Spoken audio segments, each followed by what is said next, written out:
The Witch of Buchenwald, Ilse Koch. July 1937. The soil of Etterhausen, near the cultural city of Weimar, had barely dried.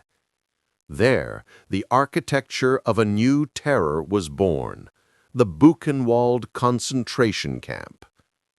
The cynical inscription over the gate did not yet exist, but the ideology was already carved into the earth.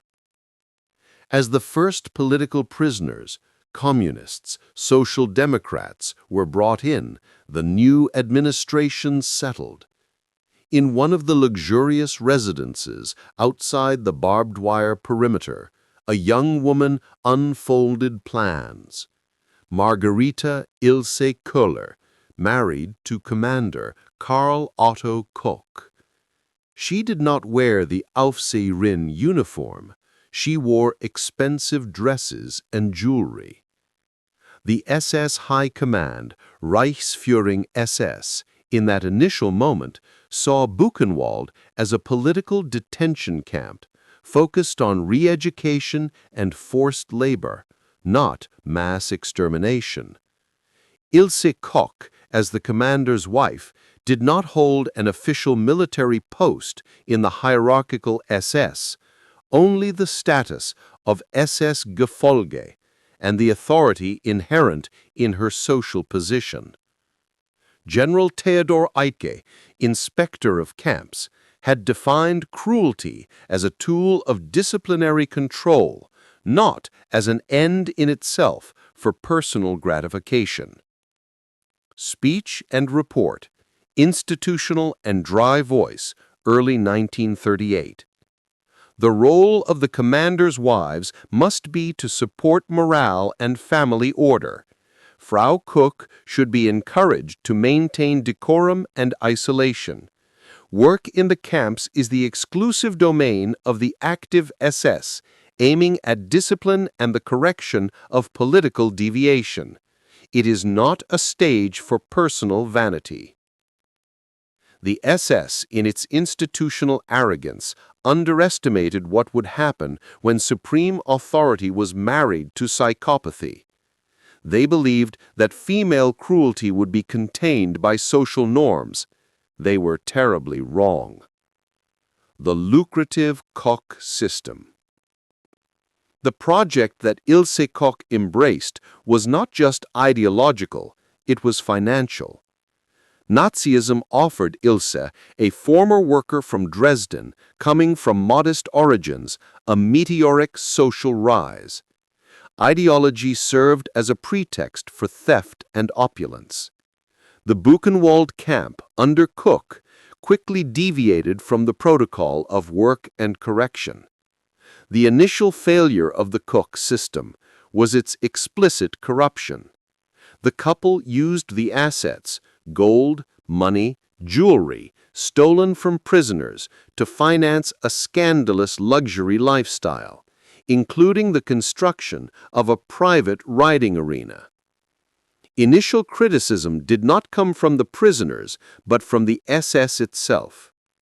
In the figure of Judge Konrad Morgan, an SS judge tasked with investigating corruption in the camps, soon realized that Buchenwald was a hotbed of embezzlement. The technical failure was the diversion of wealth that, by law, belonged to the Reich. But the perception of evil would transform from financial corruption into something infinitely darker. Ilse Koch transcended the common cruelty of a guard. She developed a personal and fetishistic sadism, which transformed the prisoner's body from labor into a collector's artifact. Her hobby was tattooed human skin. She ordered prisoners to strip for inspection. Those with the most vibrant or rare tattoos were marked for immediate extermination. The skin was removed, tanned in chemical vats, and transformed into household objects. Material evidence post-liberation, lampshades, book covers, gloves. The record that Organs and shrunken heads were displayed as trophies, and mummified thumbs were used as light switches, confirms the level of depravity. Ilse Koch did what Hannah Arendt called the banality of evil, but with a personal and morbid touch. She turned human life into decoration. And the Witch of Buchenwald had not yet begun her most infamous story. 2. The Reign in Buchenwald, Luxury, Punishment, and the Artifacts of Horror. The Marriage to the SS and Social Ascension. Marguerite Ilse Koch, born in 1906, was the daughter of a foreman. Her adherence to the National Socialist Party in the 1920s was less a philosophical epiphany and more a social calculation. Nazi ideology promised order and stability after the humiliation of the First World War, and, crucially for Ilse, a path of ascent that would free her from the factory floor. In 1936, she married Karl-Otto Koch, a rising SS officer. With the marriage, Ilse was integrated into the SS system, initially working as a guard and secretary at the Sachsenhausen camp. When Karl-Otto became the first commander of Buchenwald in 1937, Ilse received the informal but powerful title of Commandant, female commander. The bureaucratic, luxurious lifestyle. The Koch couple transformed Buchenwald into a personal fiefdom. The camp, intended to be a center of discipline and labor, became the engine of their opulent lifestyle. The corruption was systemic. The assets, money, gold, clothing, jewelry, stolen from prisoners upon arrival, the Kanada in camp jargon, were diverted for the couple's personal use. Ilse's ambition manifested in extravagant projects. She oversaw the construction of the aforementioned riding arena and decorated her official residence with the loot. Ilse Koch was the personification of war corruption, using the state machine for personal enrichment, a direct betrayal of the SS's ideology of austerity. 2.2. The fetishistic sadism, artwork and annihilation, torture and humiliation. Ilse's cruelty was not limited to the diversion of assets. She actively participated in the routine of terror. Riding through the camp on horseback, she humiliated prisoners. Testimony: Buchenwald survivor. If she suspected a prisoner was looking at her, he would be whipped with a riding crop. Ilse took special pleasure when she witnessed the separation of children and mothers, sending them to the gas chambers. Her satisfaction was public, unashamed. The technical obsession, human skin. Ilse Koch's most distinctive and perverse trait was her obsession with tattooed human skin. This fetish required macabre technical coordination. 1. Biological selection. Ilse selected prisoners based solely on the aesthetics of their tattoos. 2. Immediate execution. The selected prisoners were killed to preserve the integrity of the material. 3. Surgical processing. The skin was removed by an SS surgeon and sent to the laboratory where it was chemically tanned. The result was a private collection of macabre artifacts, gloves, book covers, and lampshades made from the epidermis of her victims. This practice led prisoners to nickname her the Hexe von Buchenwald, the Witch of Buchenwald, and was proof that her sadism was both personal and part of the banality of evil. She transformed extermination into a mere decorating hobby. 2.3. The internal fall. The selective justice of the SS. The beginning of disgrace.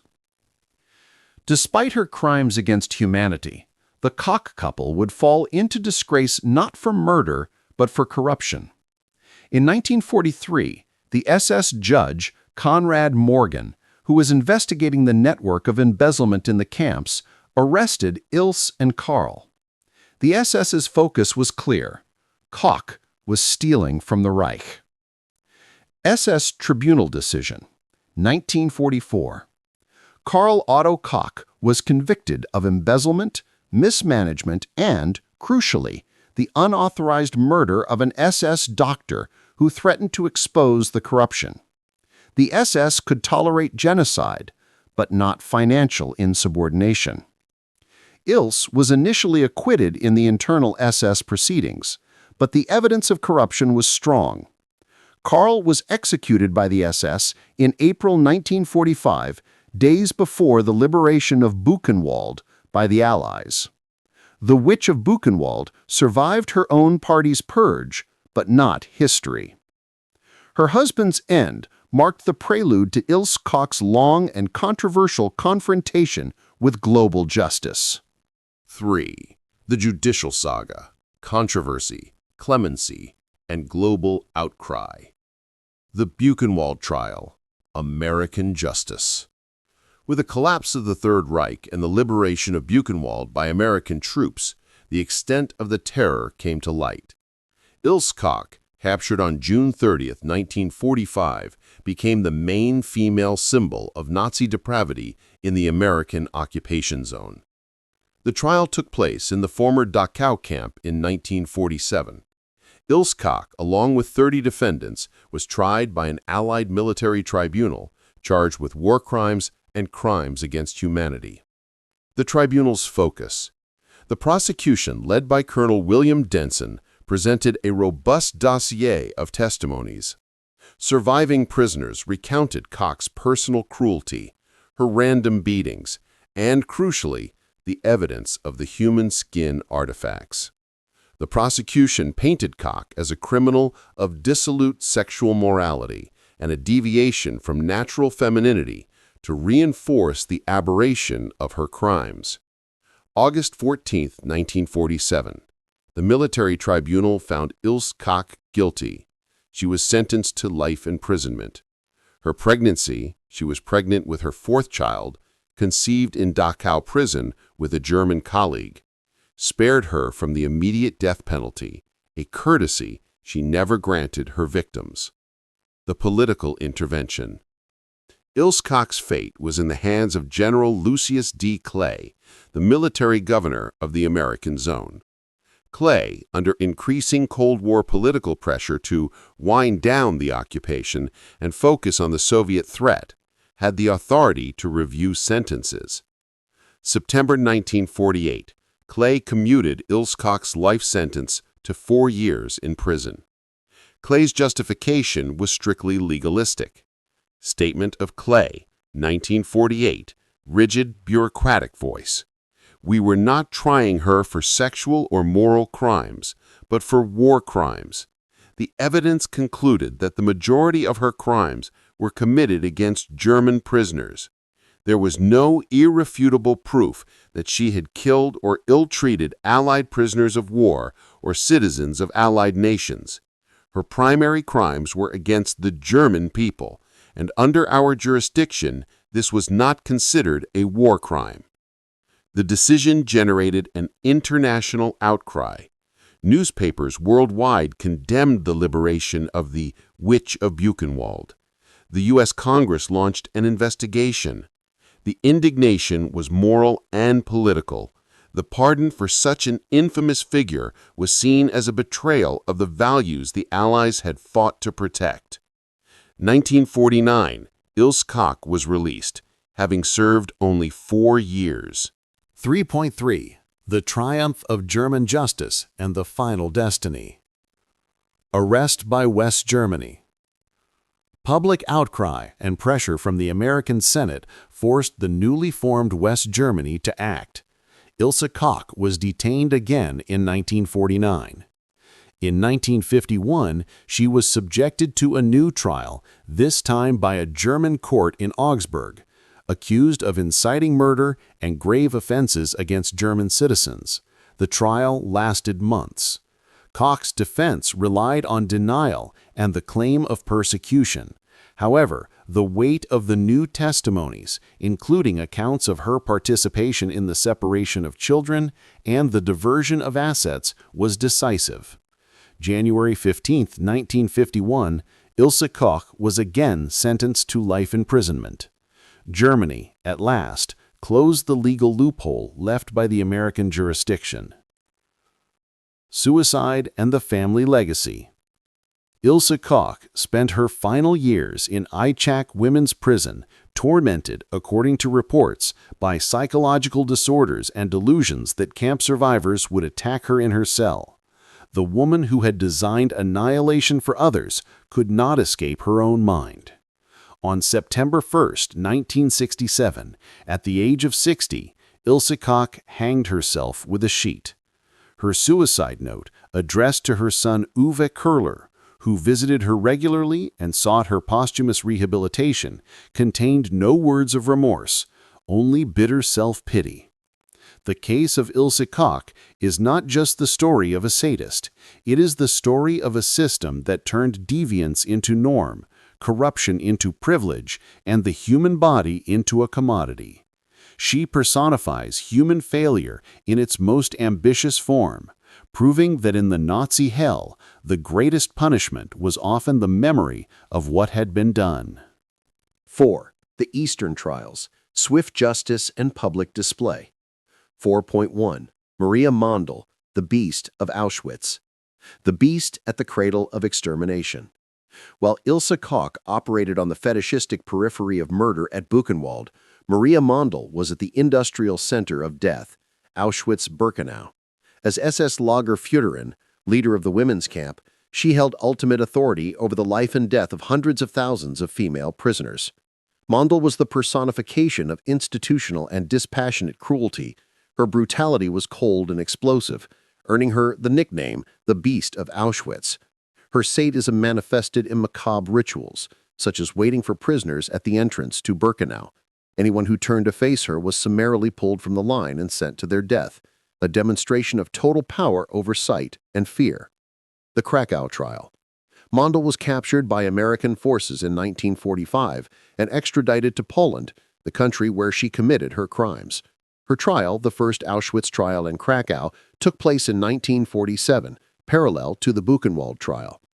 The Polish tribunal, operating under the jurisdiction of the Eastern Bloc, which had witnessed the Holocaust on its soil, did not have the same legal restrictions as the American court on the definition of war crime.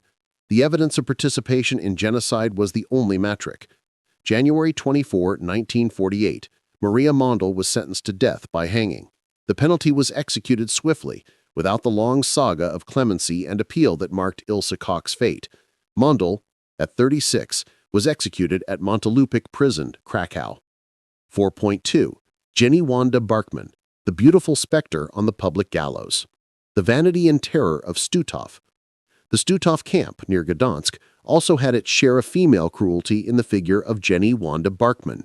The young woman, born in 1922, just 26 at the end of the war, was nicknamed the Beautiful Spectre by the prisoners due to her appearance and the cruelty she exhibited while selecting women and children for the gas chambers. Barkman attempted to flee with the Red Army's approach, but was captured in May 1945. Her behavior during the subsequent Stutthof trial in Gdansk, 1946, became legendary in its cynicism. She laughed, flirted with the guards, and fixed her hair while listening to the testimonies of her victims. Statement of Barkman after the conviction. Life is indeed a pleasure, and pleasures are usually short. The mass execution.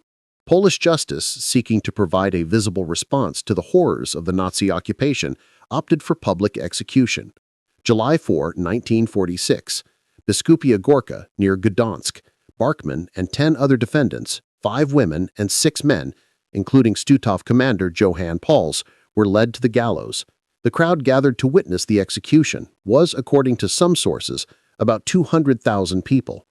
Jenny Wanda Barkman was the first to be hanged in a ceremony intended as a spectacle of national catharsis. The contrast with the private execution of Greta Bösel, administered by Great Britain a year later, was stark. Here justice was visible, public, and immediate. 4.3. The Contrast of Allied Justice, East versus West.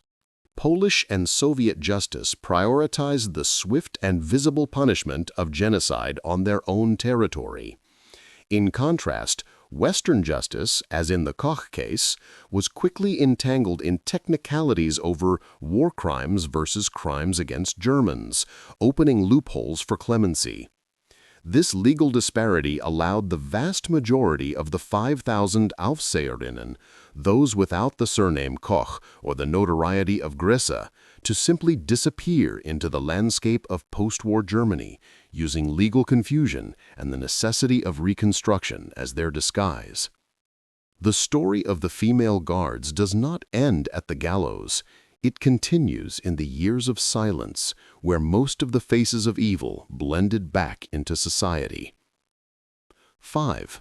The legacy of impunity, the silence of the 5,000. The statistic of impunity.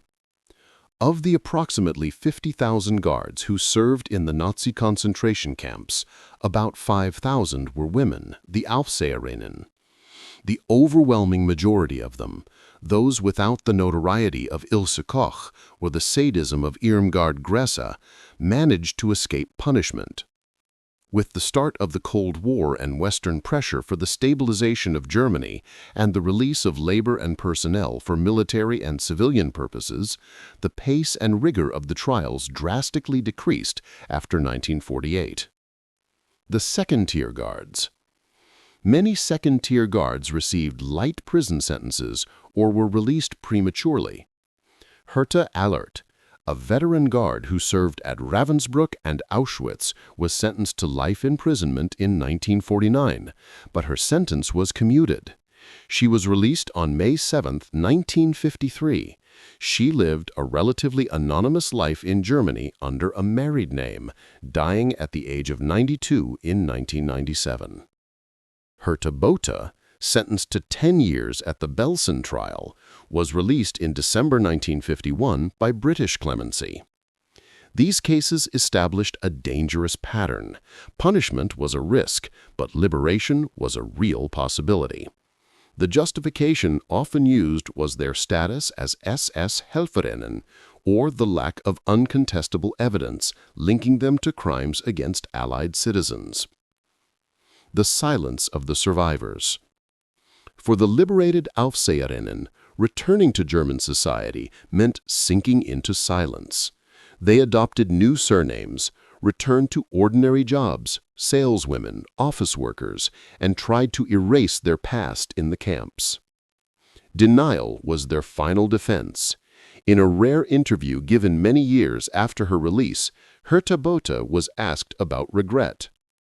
Herta Botha, Old and Cold Voice, 2004. "What do you mean? I made a mistake, didn't I?" This sentence encapsulates the moral failure of the system.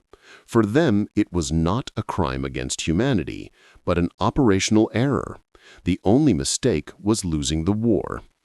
The ideology of racial hatred and dehumanization was never internally dismantled. It was merely buried beneath the necessity of post-war normalization. 5.3. Conclusion: the legacy of the faces of evil. The final analysis. The role of the Aufseherinnen in the Nazi concentration camps, although numerically small compared to the male guards, is an essential study on the banality of evil in its female manifestation. They proved that cruelty and sadism are not exclusive to one gender, but are the products of a system that provides absolute power over devalued lives. From Grete Bosel, the nurse who rationalized death as work management, to Ilse Koch, who transformed genocide into decorative artifacts, from Maria Mandel, who presided over extermination at Auschwitz, to Jenny Wanda Barkman, who flirted with death at the gallows. All of them represent the point where the bureaucracy of the Reich collided with personal pathology. The legacy of the Nazi female guards does not lie in the public executions or life sentences, which were the exception. It lies, more frighteningly, in the fate of the majority: impunity. The fact that thousands of women who actively participated in torture and mass murder managed to hide and die peacefully in their beds in post-war Germany is the final proof that justice, after the horror of the Holocaust, was painfully selective and incomplete. The history of these faces of evil is a dark and timeless reminder.